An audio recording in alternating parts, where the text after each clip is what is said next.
ঢাকার অলিগলিতে দাপিয়ে বেড়ায় ব্যাটারি চালিত রিকশা। দুর্ঘটনার শঙ্কা জানিয়ে বিভিন্ন সময় এসব রিকশা বন্ধের দাবি জানিয়ে আসছিল বিভিন্ন মহল। এবার সড়ক পরিবহন ও সেতুমন্ত্রী ওবায়দুল কাদের এসব 3 চাকার যান বন্ধে ব্যবস্থা নেওয়ার নির্দেশ দিয়েছেন। রাজধানীতে ব্যাটারি চালিত সব রিকশা বন্ধের নির্দেশ দিয়ে ওবায়দুল কাদের বলেন, ঢাকার 2 সিটিতে কোনো ব্যাটারি চালিত রিকশা চলবে না, এগুলো বন্ধ করতে হবে। জাতীয় মহাসড়কে নিষিদ্ধ করেছে। এটা যেগুলো করেছেন এগুলো কার্যকর দেশটি আর ঢাকা সিটির বাস্তবতা ভিন্ন।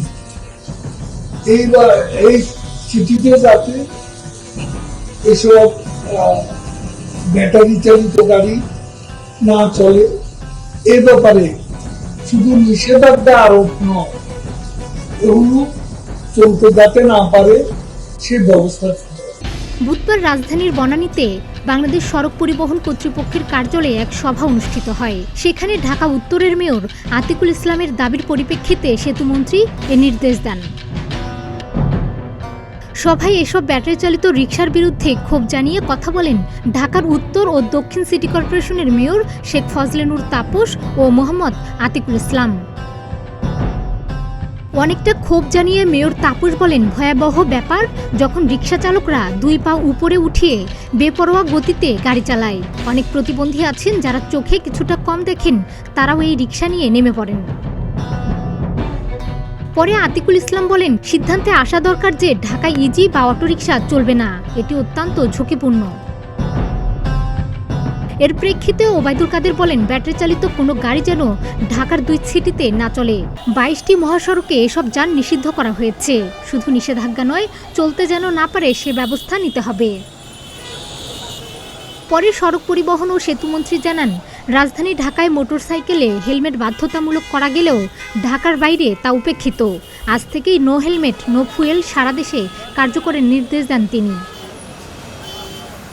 গত 22 এপ্রিল চট্টগ্রামের রাঙ্গুনিয়ায় মোটরসাইকেলে ঘুরতে বের হয়ে বাসের ধাক্কায় প্রাণ হারান চট্টগ্রাম প্রকৌশল ও প্রযুক্তি বিশ্ববিদ্যালয়ের পুরকৌশল বিভাগের 2 শিক্ষার্থী। পরে জানা গেছে ওই বাসটি ছিল 40 বছরের পুরনো। প্রশ্ন ওঠে, ফিটনেসবিহীন বাস কিভাবে মহাসড়কে দাপিয়ে বেড়ায়? বৈঠকের শুরুতেই সড়ক পরিবহন ও সেতুমন্ত্রী নিজ দপ্তরের কাছেই জানতে চান এত পুরাতন গাড়ি কিভাবে সড়কে চলে। জানতে চান সড়ক ও মহাসড়কের উন্নয়নের সুফল যাচ্ছে কই।